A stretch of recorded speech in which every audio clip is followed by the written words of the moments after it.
Ahli Psikologi Saudari Nur Afni, Sarjana Psikologi, Magister Psikologi menerangkan bahwa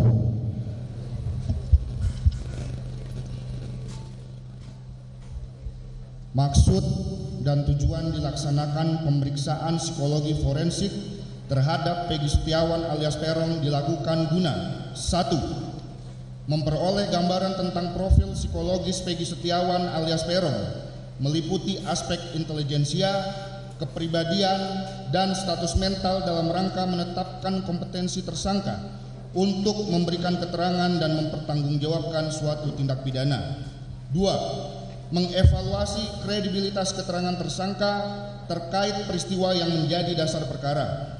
3. Mendapatkan gambaran mengenai konteks kehidupan psikososial tersangka. Hasil pemeriksaan tersebut akan digunakan untuk kepentingan penegakan hukum yang dilakukan dalam kasus tindak pidana yang dimaksud. Dari hasil pemeriksaan psikologi forensik memiliki kekuatan pembuktian dalam suatu perkara tindak pidana, baik dalam tahap penyidikan maupun pemeriksaan di pengadilan.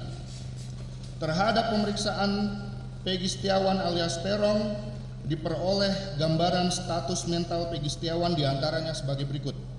1. Kesadaran normal. 2. Penampilan Peggy Setiawan terlihat lusuh, kurang merawat diri, dan tampak lelah. Proporsi tubuh kurus dan di bagian lengan sebelah kanan terdapat tato berbentuk bintang disertai bekas luka berupa jaringan parut atau keloid di pinggir tatonya. 3. Aktivitas psikomotor.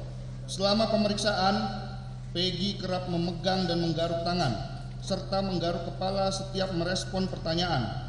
Kontak mata kurang terjaga atau cenderung menghindari kontak mata dan terlihat gelisah. 4. Bicara. Dalam komunikasi, Peggy memerlukan waktu untuk merespon pertanyaan yang disampaikan pemeriksa. Ia juga sering menjawab tidak tahu, terlihat kebingungan, serta menyampaikan informasi dengan kalimat singkat dan terbata-bata. Dalam berbicara, suara terdengar lirih dan temponya lambat. Saat menjawab pertanyaan, Peggy sering melihat ke arah lain. 5. Orientasi. Tidak mengalami disorientasi waktu, tempat, dan ruang. 6. Memori. Kesulitan dalam menyampaikan informasi secara detail, beberapa informasi yang disampaikan tidak konsisten. Mood. Terlihat gelisah dan khawatir.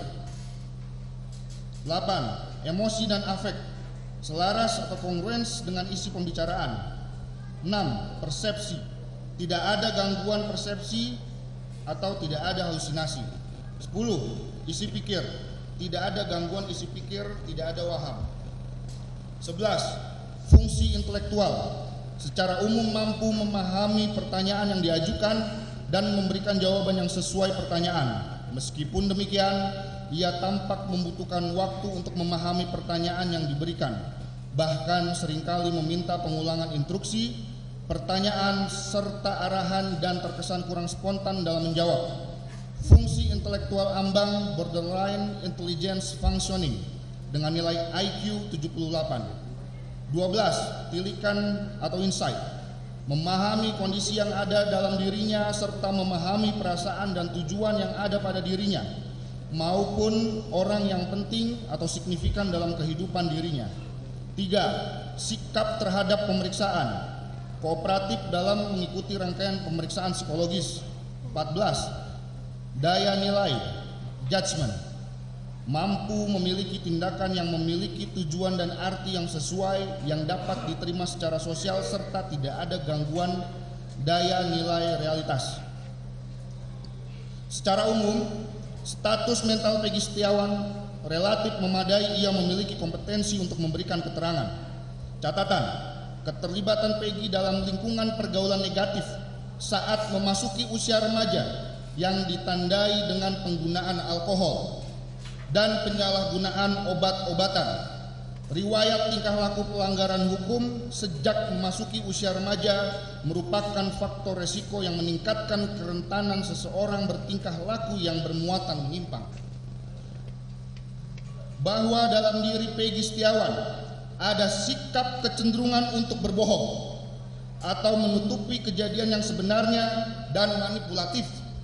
karena ditemukan beberapa perbedaan cerita antara Peggy Setiawan dengan ayah kandungnya pada saat ditanyakan tentang peristiwa yang sama di antara keduanya, bahwa ada perilaku menyimpang yang dilakukan oleh saudara Peggy Setiawan dalam pelanggaran hukum, seperti tidak memiliki SIM, menggunakan sepeda motor yang tidak memiliki surat-surat kelengkapan yang lengkap, dan menggunakan obat-obatan terlarang, serta pernah ditangkap di Polsek Gunung Sari Cirebon.